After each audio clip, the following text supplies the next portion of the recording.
로마서 11장 17절에서부터 18절까지의 말씀, 시약성경 255면에 있는 말씀을 제가 봉독하겠습니다. 또한 가지가 얼마가 꺾이었는데 돌 감람나무인 내가 그들 중에 접붙임이 되어 참 감람나무 뿌리의 진액을 함께 받는 자가 되었은즉 그 가지들을 향하여 자랑하지 말라. 자랑할지라도 내가 뿌리를 보존하는 것이 아니요 뿌리가 너를 보존하는 것이니라. 아멘. 성도 여러분, 제가 예전에 저는 일란성 새쌍둥이라는 얘기를 말씀드린 적이 있었죠. 근데 제가 새쌍둥이가 돼가지고 좋은 점이 많았을 것 같습니까? 안 좋은 게 많았을 것 같습니까? 착각입니다. 안 좋은 게 더 많았던 것 같아요. 왜냐하면 이게 똑같이 생기다 보니까 이 어머니가, 특히 저희 아버지가 항상 똑같은 옷만 입혔습니다. 예를 들어서 노란색 옷을 입히면 그래도 노란색, 파란색, 빨간색 이렇게 세 가지 종류를 사서 입히는 게 아니라 이 노란색 색깔을 세트로 3개를 사가지고 입히셨습니다. 왜냐하면 그게 더 저렴하기 때문이죠. 같이 동시 구매하니까. 그리고 미용실에 가면 꼭 셋을 똑같이 데리고 가셨어요. 예전에는 미용실이라고 안 하고 미장원이라고 그랬지 않습니까? 그렇죠?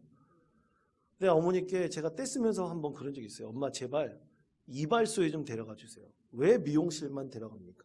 미장원만 데려갑니까? 이유가 있어요. 그 미용실이 저희 어머니 단골이기 때문에 셋을 데려가면 좀 싸게 해주기 때문에 이 셋을 데리고 가지고 머리를 잘랐습니다. 근데 이 헤어를 커트를 하는데 꼭 똑같이 자르는 거예요. 똑같은 미용사가 똑같이 자르니까 생긴 것도 똑같은데 머리도 똑같고 또 머리도 또 묶을 수 있도록 길게 내려놨습니다. 어머니 아버지는 그게 좋으셨나 봅니다. 그런데 어렸을 때 제 입장에서는 생긴 것도 똑같은데 아무렇게 개성도 내 마음대로 못하는구나. 이게 참 안타까울 때가 참 많이 있었습니다.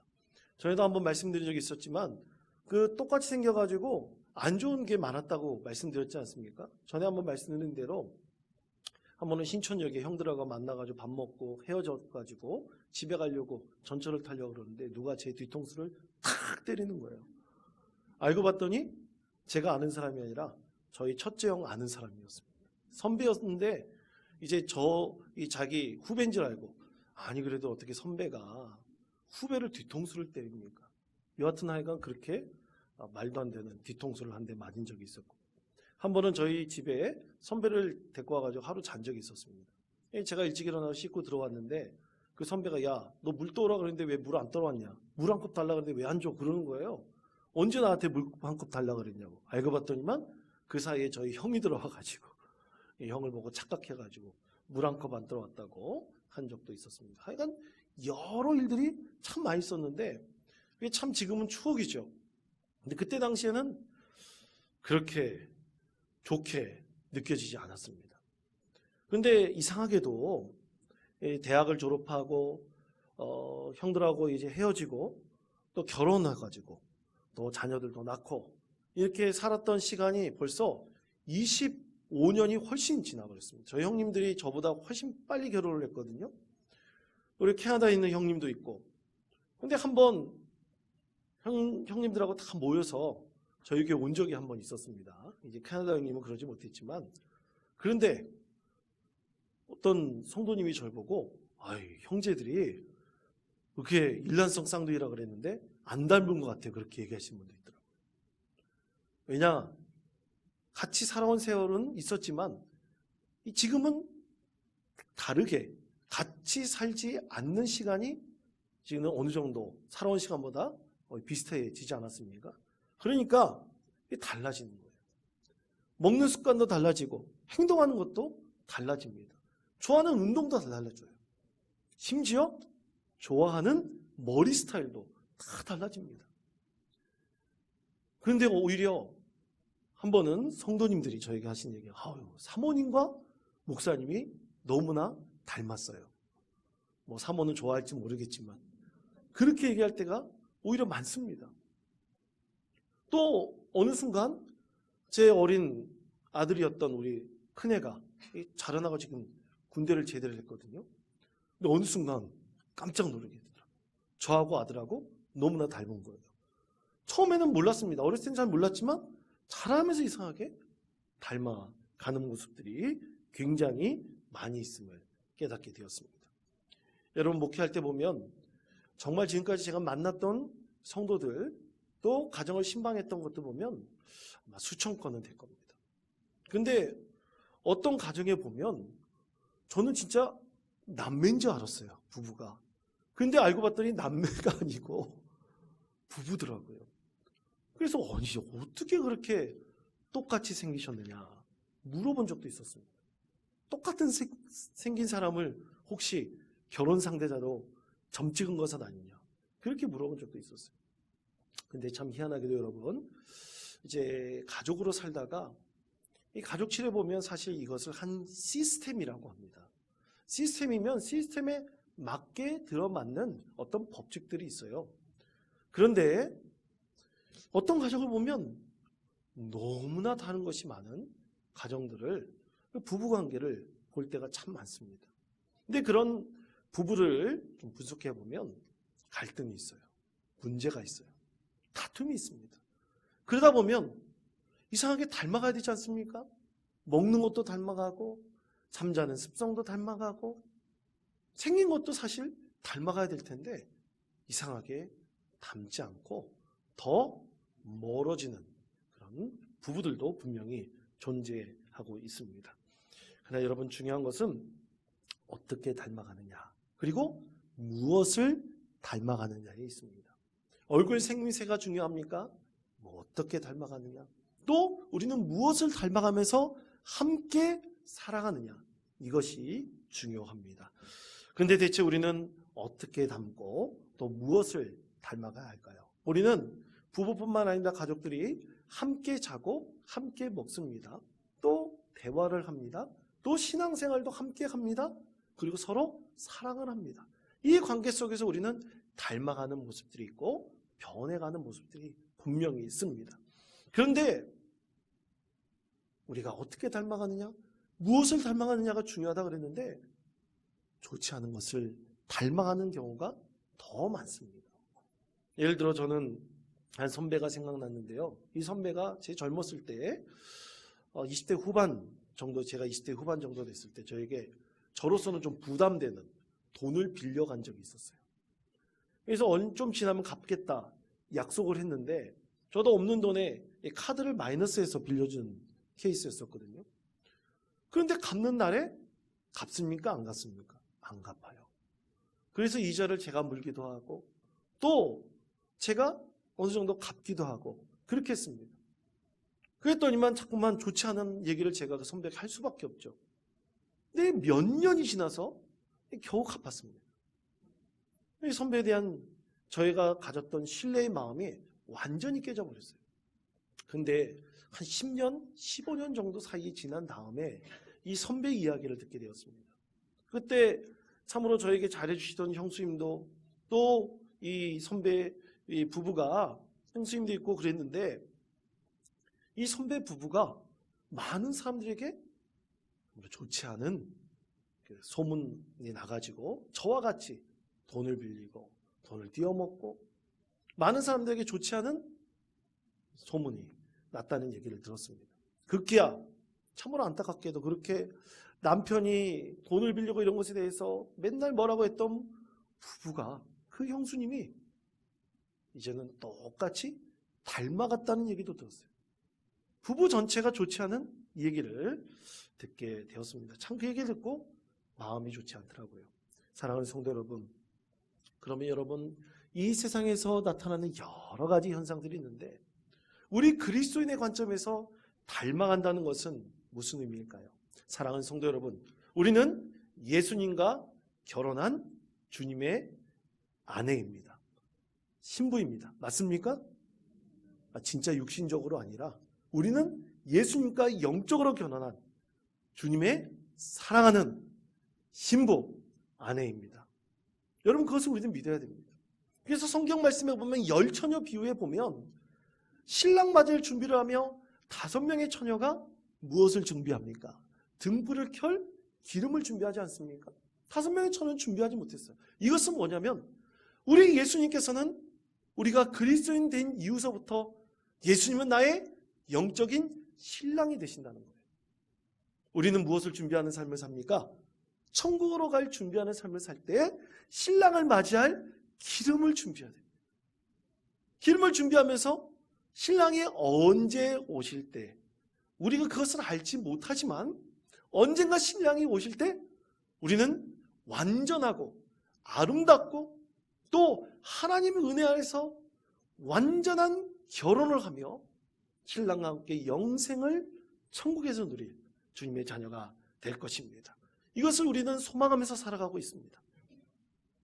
그래서 우리는 신랑 되신 우리 예수님, 영적인 우리 남편 되신 예수님을 존경하고 사랑하고 또 예수님의 닮기를 우리 간절히 원하고 있습니다.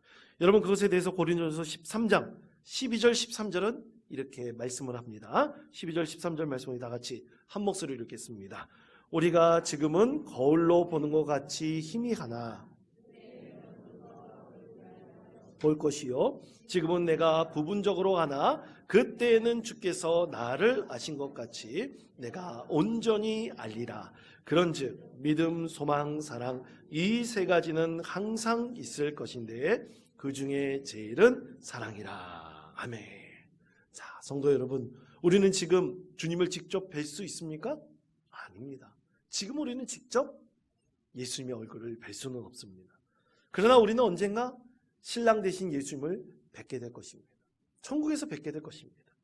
우리는 그런 천국으로 가는 영적 여정 가운데 있습니다. 이 영적 여정 가운데 우리가 반드시 필요한 것은 무엇입니까? 그것은 예수님께서 우리에게 보여주신 믿음과 소망과 사랑의 은혜가 우리 가운데 반드시 필요합니다. 그때 우리는 우리 모든 성도들이 천국으로 가는 여정을 아주 기쁨으로 또 진실하고 아주 잘 천국으로 가는 여정을 잘 감당하여 하나님께 영광 올려드릴 수 있을 것입니다. 그러므로 사랑하는 성도 여러분, 예수님께서는 우리에게 믿음과 소망과 사랑을 보여주셨습니다. 믿음과 소망과 사랑을 보여주신 그 예수님을 온전히 닮아가시며 믿음 가운데 거하시는 천국으로 가는 여정을 잘 감당하시는 모든 성도 되시기를 바랍니다. 그렇다면 우리가 예수님과 함께하는 이 영적 여정 가운데 있는데 우리 주님을 닮아가는 삶을 살 수 있는 궁극적인 이유는 과연 무엇일까요? 오늘 우리에게 하나님께서 그것에 대해서 말씀하고 계십니다. 자, 로마서 11장 17절 18절 두 절의 말씀을 다 같이 한 목소리로 읽겠습니다. 또한 가지 얼마가 꺾이었는데 그들 중에 젖붙임이 되어 참 감람나무 무리의 진액을 함께 받는 자가 되었은즉 그 가지들을 향하여 자랑하지 말라. 자랑할지라도 내가 뿌리를 보존하는 것이 아니요 뿌리가 너를 보존하는 것이니라. 아멘. 자, 하나님께서는 이 말씀을 통해서 아주 놀라운 은혜를 선포하고 계시죠.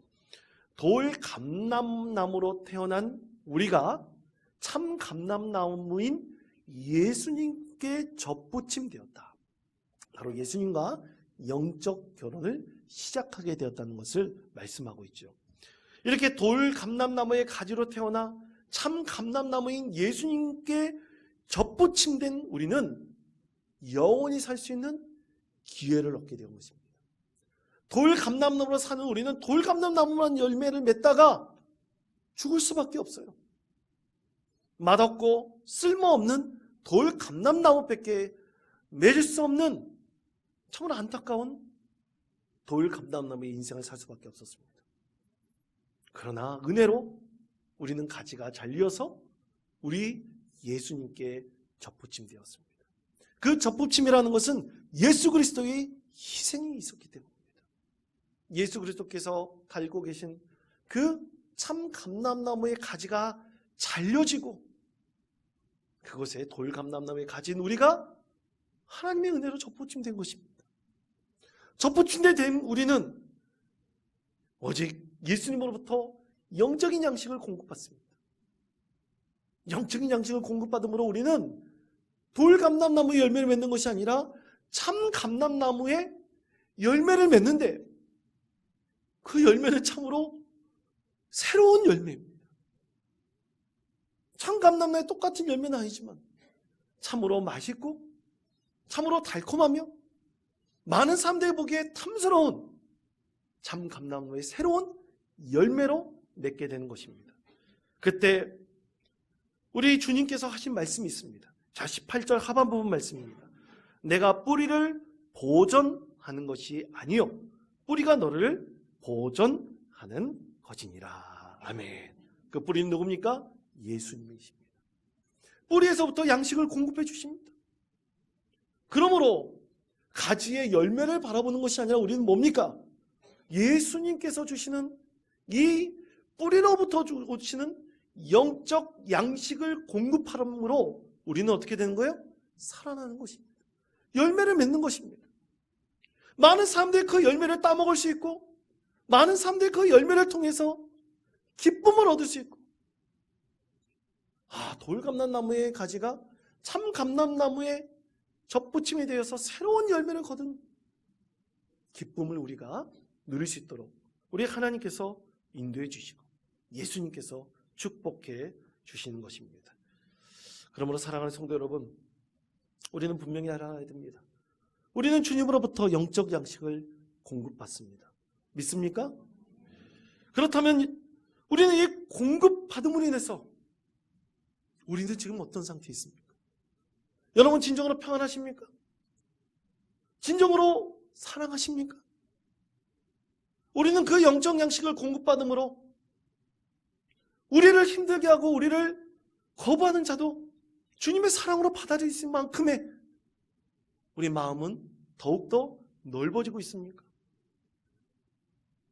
나에게 해를 입힌 자를 용서할 수 있는 마음이 있습니까? 우리는 이렇게 은혜를 사모하고 예수님께서 나에게 주시는 기쁨을, 사랑을 충만히 누리기 위해서 늘 예수님께로부터 오는 그 뿌리에서부터는 영적 양식을 공급받아야 됩니다. 그 양식이 끊기지 말아야 됩니다. 그래서 돌감람나무에 가지된 우리를 통해서 참 감람나무에 접붙임된 우리가 새로운 열매를 거두는데 부족함이 없기를 우리는 늘 소망해야 합니다. 이러한 열매를 거둘 수 있고 많은 사람들에게 그 열매를 자랑할 수 있는 저와 여러분 되시기를 간절히 축복합니다.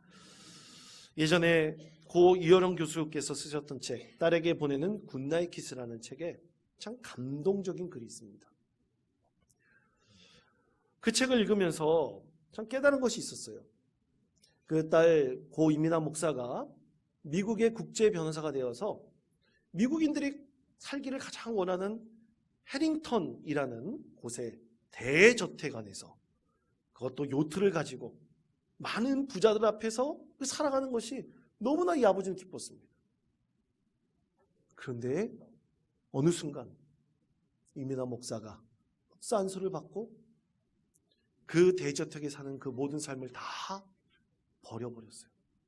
그리고 가난한 아프리카나 또 동남아시아의 여러 나라를 다니면서 참으로 땅끝의 아이들이라는 책을 쓰면서 말했던 그 아이들을 위해서 헌신하며 살아가는 것입니다. 그런데 믿음이 없었던 아버지 이어령 교수는 이해할 수가 없었어요. 세상적으로 보면 참 높임받는 것 아닙니까? 세상적으로 그 갖고 있는 권위와 힘을 가지고 많은 사람 또 도와줄 수 있잖아요.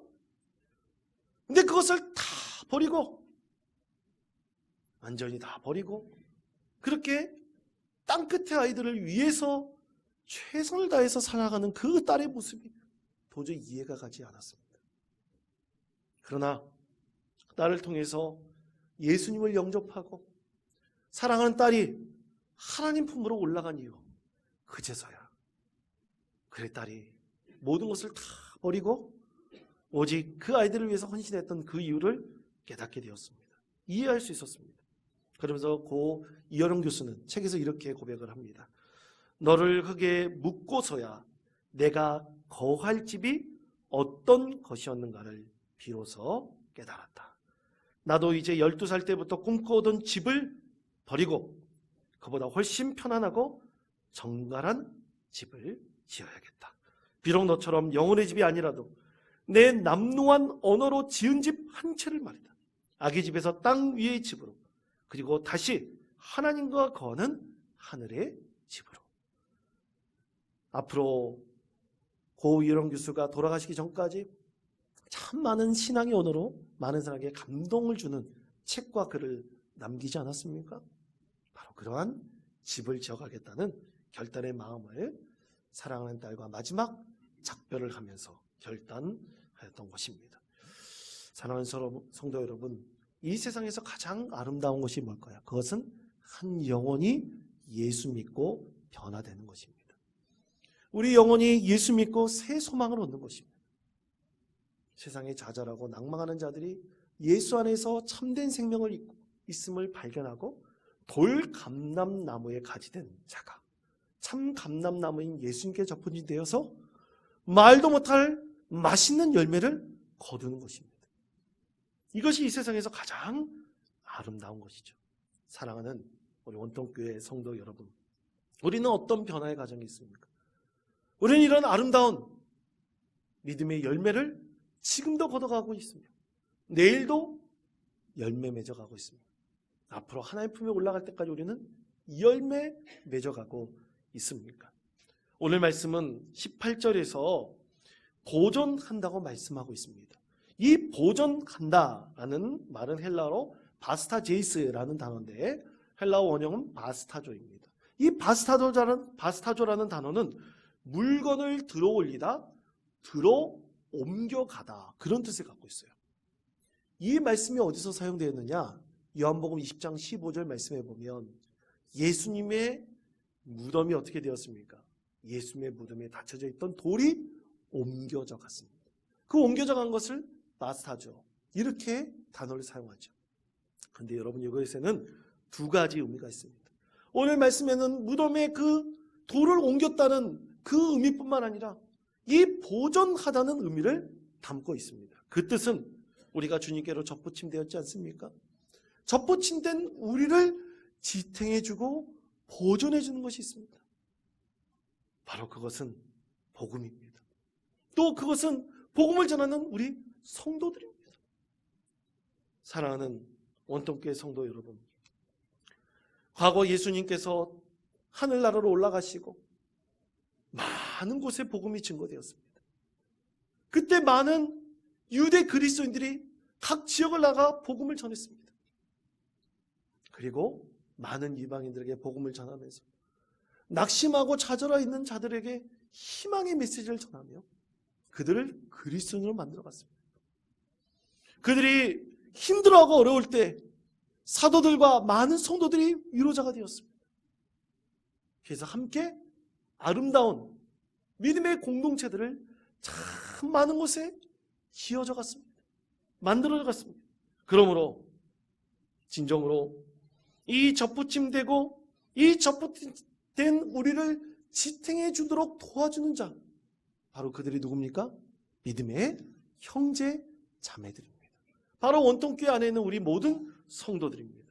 그들이 신앙의 공동체를 이루며 서로를 도와주고 위로하고 그들이 참 아름다운 믿음의 열매를 거둬갈 수 있도록 지탱해주고 지지해주는 믿음의 형제의 자매들입니다. 우리가 이렇게 한 형제 자매로서 함께 지어져가고 함께 보존되어가는 믿음의 성도들인 것에 대해서 에베소서 2장 21절 22절은 이렇게 말씀을 합니다. 다 같이 한 목소리 읽겠습니다.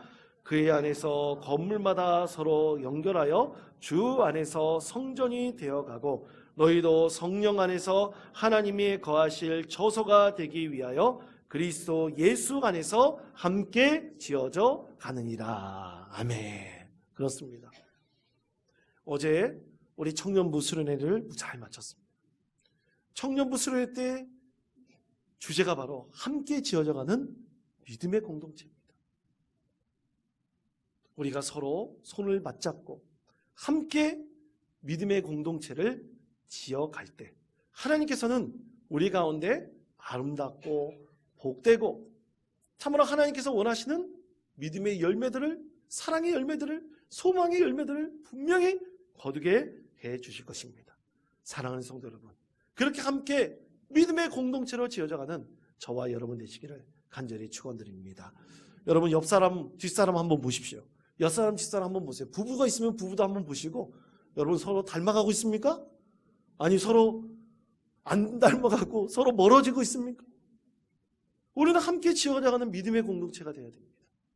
그런 마음을 가지고 서로를 축복하시고, 혹시 내가 상처 준 자가 있다 할지라도 그를 미워하기보다는 그를 위해서 하나님께 기도하고 하나님의 은혜를 함께 나누고 이해하고 받아줄 수 있는 믿음의 성도 되시기를 간절히 축복합니다. 우리 그런 의미에서 마지막으로 서로를 축복하면서 형제의 모습 속이라는 찬양 한번 부르도록 하겠습니다.